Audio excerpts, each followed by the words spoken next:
Inside Pediatrics contains real-life surgical scenes in a hospital environment. Viewer discretion is advised. On this episode of Inside Pediatrics. By all rights, he probably should have died based on the numbers. He's made a lot of little steps, but I don't think none are as big as getting off ECMO. It's our honor to be here. Children's Mercy is a Kansas City treasure, and we got to take care of it. In the middle of America lies one of the busiest independent nonprofit children's hospitals in the country. Go inside the operating rooms and the transports. Go inside each family's journey, each patient's story.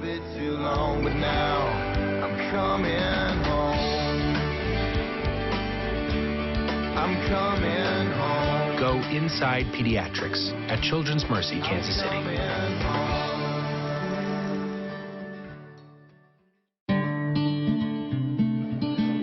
Today is the kickoff for Big Slick, the annual benefit featuring 5 Hollywood stars who all happen to be Kansas City area natives. Morning. Hi. It's an opportunity to come home with some Hollywood friends to support the hospital and share a smile with the patients.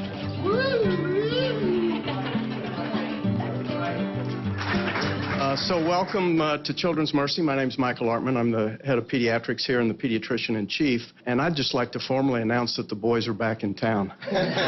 We are absolutely delighted. Today, the Big Slick event is kicking off. So we've got Jason, Rob, Paul, and David. And the buzz around here has just been phenomenal. They've raised well over $1 million.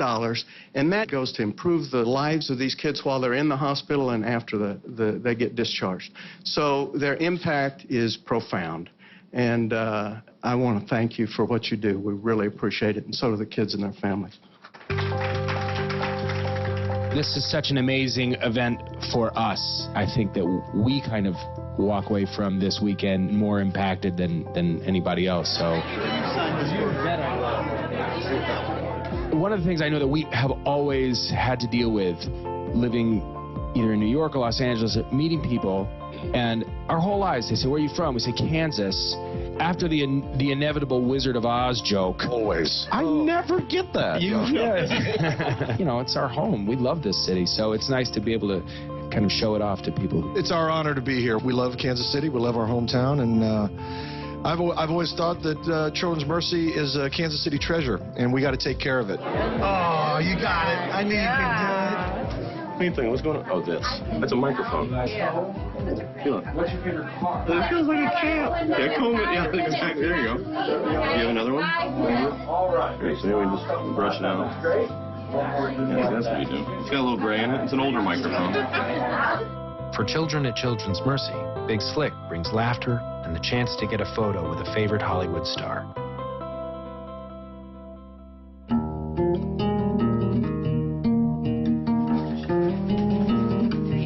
Piper Jarvis has been in a neonatal intensive care unit for 3 weeks. An incredible accomplishment, since doctors weren't sure she would survive after delivery, with a hole in her diaphragm and other problems.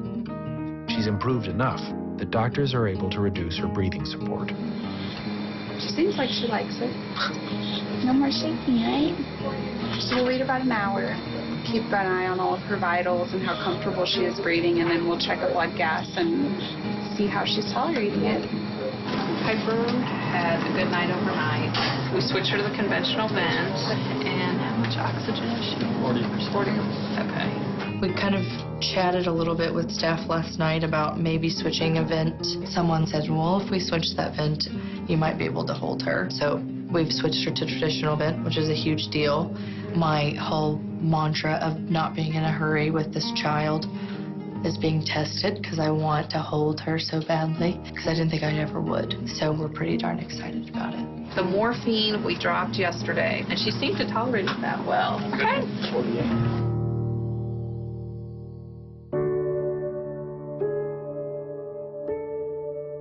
Where you going? It hurts my feet. I'm sorry. Elijah has sickle cell anemia. It's a disorder he was born with. Actually, his oldest sister, Essence, had it and died from it. And I think his parents were concerned that he might follow the same path. There's only one cure for sickle cell, and that's bone marrow transplant. Okay, good luck. That's even faster than the last time, Elijah. Elijah's brother was tested to see if they had the same bone marrow, and they were a match, 10 for 10. Come on. Quick, quick, quicker. Look out for the wall. Ah, crash. The bone marrow transplant cured Elijah's sickle cell anemia. But even with a perfectly matched transplant, there are risks of rejection. And Elijah's body began to fight back. He spent most of the last 2 years in the hospital. The role I play now is trying to deal with some of the consequences of transplant. He's had a particularly difficult course with one problem in particular. We call it GVHD, or graft versus host disease. Graft versus host disease is an unpredictable and potentially life-threatening complication in which the transplanted cells begin to attack Elijah's body. When they first told me he had graft versus host, it didn't really register with me what it was, what was happening. We did this thing so I could help him, and now he's actually living in the hospital. I was like, what could I have done better to make sure this didn't happen? But, you know, I spoke with some of the doctors, and they all told me if it happened with you, it was going to happen with anybody. It's not your fault. Hey, buddy, do you like your new tube? Is it making your tummy any better? It's been hard trying to juggle our jobs and our home life. I think we just thought that the bone marrow transplant process, you know, wasn't going to be as rough as it has been. So, where are you guys with things right now? I'm going to take a peek at your tummy. Well, the bag has been draining consistently every day. Is that tickling or hurting? Hurting. You know, his labs are very stable. I don't see a lot of change going on, good or bad. It is what it is. Prognosis for patients with this level of graft versus host disease has been really, really poor. He has beaten those odds so far. By all rights, he probably should have died based on the numbers. And for some reason, his brother's immune system in him right now is protecting him from major infections. I don't know how long that'll last, but it's gone a lot longer than we thought it would.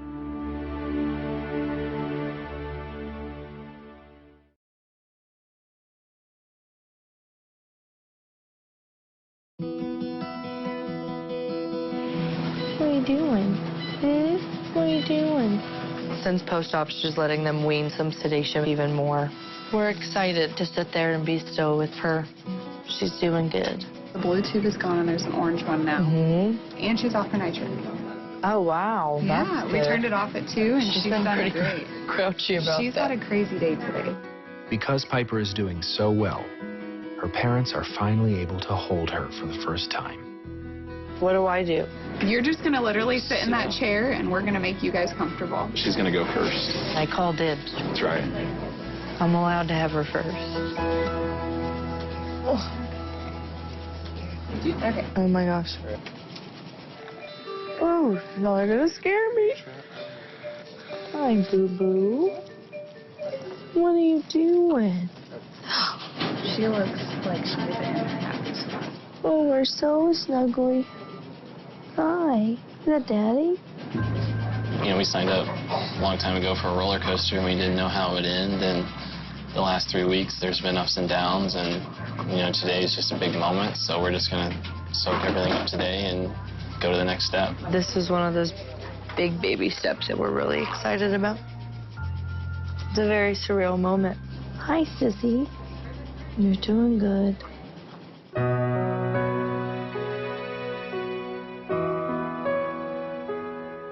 Baby Tobin has been on ECMO life support for 2 weeks. Doctors tried to get him off the machine several times, but he wasn't strong enough to survive without it. What's he doing? Is he moving everywhere? Oh, look at them beautiful eyes. He said it's the day, Mommy. The podcast is where we're happy with. We might be able to do it.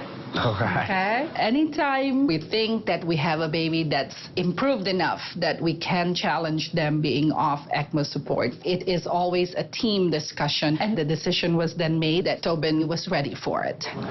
So they said that we are going to come off today? He's made a lot of little steps, but I don't think none are as big as getting off ECMO. Probably one of the best feelings since we've had this, you know. They're doing stitches now. I see him tying rope. It's always good. There's the baby boy. No problem? Yeah. All right. So all the cannulas came out without any bleeding, so now we just got to continue to get better. Okay. Thank you.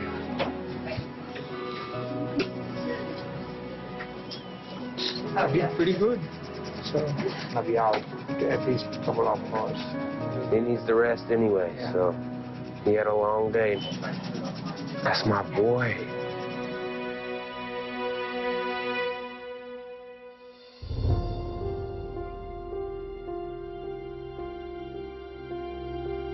He started getting more pain in his ab, and it became so frequent. We even doubled his pain medication, and nothing was helping at all. And so they noticed that he had formed like a tennis ball-sized blood clot in his stomach.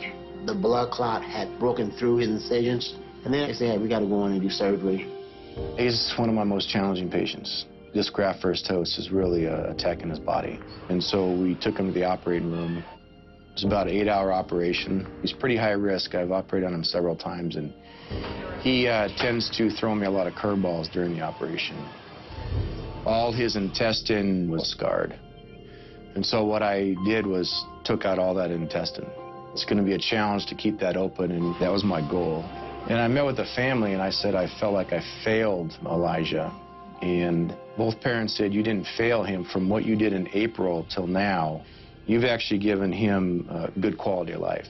I've talked to a lot of people, some of my colleagues, and say there's probably not much more you can do.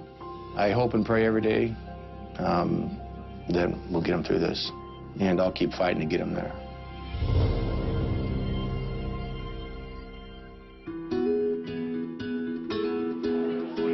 After the Big Slick press conference, celebrities get a chance to spend time with the real stars of the hospital, the kids. I like your haircut. I feel like our hair is very similar, and I would like to get some bangs. So maybe I'll just ask for your haircut. The press conference is great because, again, it's kind of like a show, but the hospital visit is really those intimate one-on-one interactions. I'm going to take 3 of them up to Florence.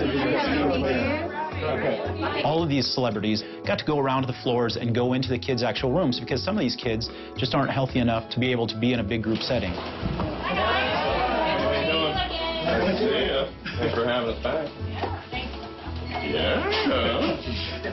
We got to see the 3 funniest guys in comedy go speechless because there was a very serious game of slapjack going on. When the jack comes out, you pop them and then you get the stack. Gotcha.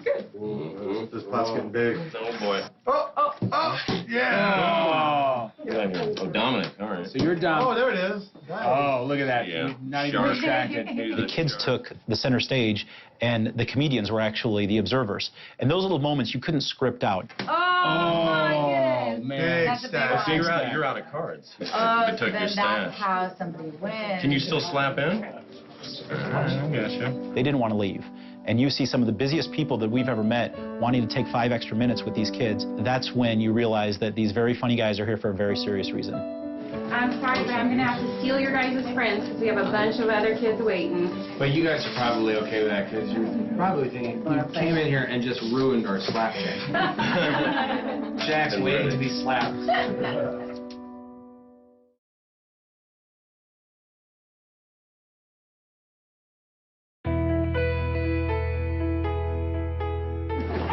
Association, just going to say hi while you guys are on your way in. How are you? Met her last Yeah. Great to see you. Your hair looks very nice. Yeah. Very Hathaway flame is. Our release for taking her mind off things and stuff is watching movies. Literally, Anchorman, that's her favorite movie of all time. So to get to meet them and to know that they're thinking about her, words can't really describe what that means to us. Last year when she was here, you guys met with her. Didn't I do that shot of you? I remember taking your picture. You mean like this? I thought it was amazing. They actually remember me from last year. It was just so cool. Sophia. Is it a PH or an F? Classic. And they are just regular guys who take time out from their busy schedule every year to come here and raise money for these kids. Oh, come on. Oh, great, yeah, let's do it. Here you go, Paul. Oh, this was wrong. Oh, yeah. Sorry, you have a doctor that needs to watch her. Okay, Oh my God. Oh no, you're kidding me. I tell the nurses and doctors thank you every day. And they say it's their job. But they saved my daughter's life. Without them, she would not be here. Yeah, we don't want to stop the doctors. Let the doctors go. Excuse me, doctor. We're taking a Hello. Nice seeing you again. Nice to see you again.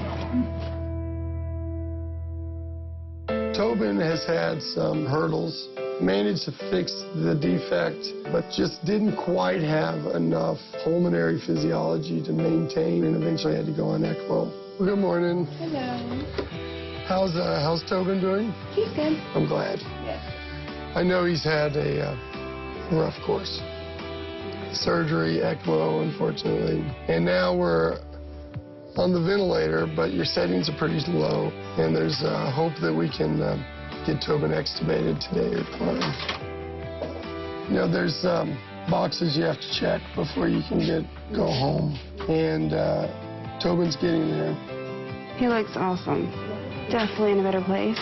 I'm hoping just a few more weeks and then we can go home on oxygen, so that's exciting. So are you ready? Is the house ready? Been ready. Yeah? You've got 70 days ready, yeah? Congratulations. Thank you. Thank you. We thought Piper wasn't going to make it out of the delivery room, so she's been amazing. Tolerated surgery, was able to get off the high-frequency ventilator to a regular ventilator, and now is on nasal cannula. So I just wanted to sort of see where we are. Now it seems like you're getting close to getting out of the hospital. She's over 5 kilos, so she's growing. She'll go home on only one medication, that'd be Lasix. So she can breathe more easily. So it looks like the path is clear, and the end might even be in sight. But I think your time here is now measured best in days and not months. It's been 10 weeks. Going home is sooner than people think. To be honest, from the moment we found out we were pregnant, I had not felt like myself because of being physically and emotionally just tense and scared to death. I feel more like myself now than I have in like the past year. So we're doing good. Both Piper Jarvis and Tobin Crossfield have been here more than 10 weeks.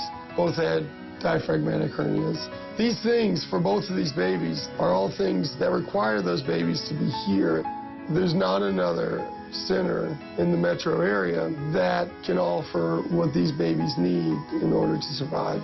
If you need the highest level of care, and that's Children's Mercy, both these moms had reason to wonder whether getting home would ever be possible. And in 2 weeks to 4 weeks, I think both of them will be home. And then they can start doing things with their baby that they had imagined when they got pregnant. Though we're always here if something comes up.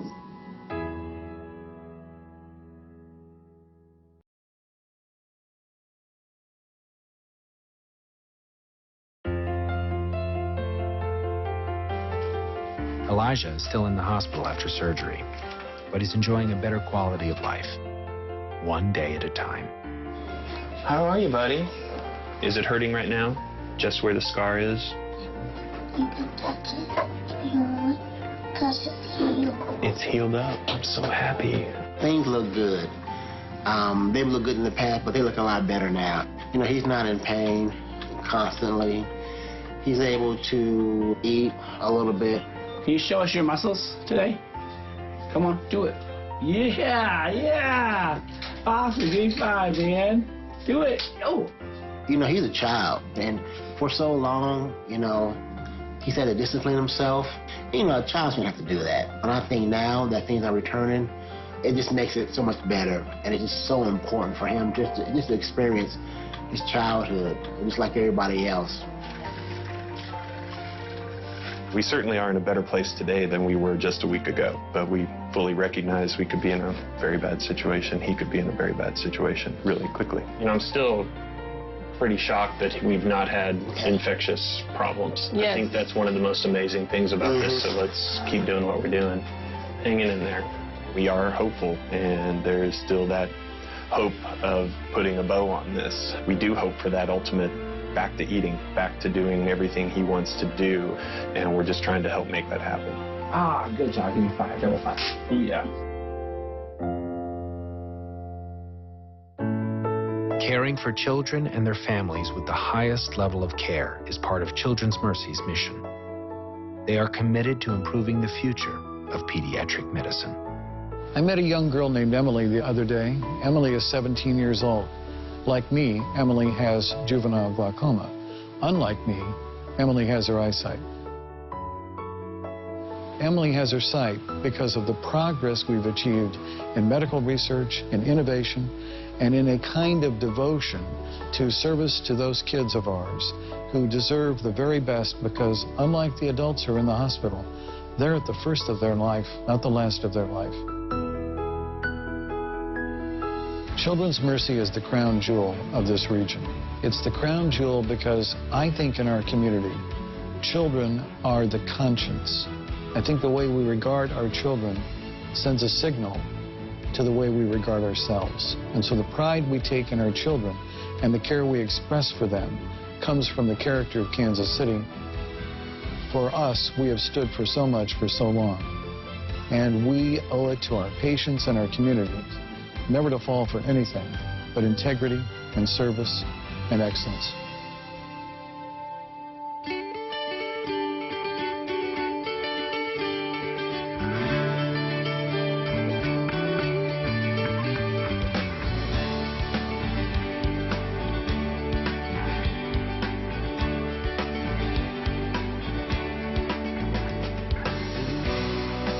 Coming home,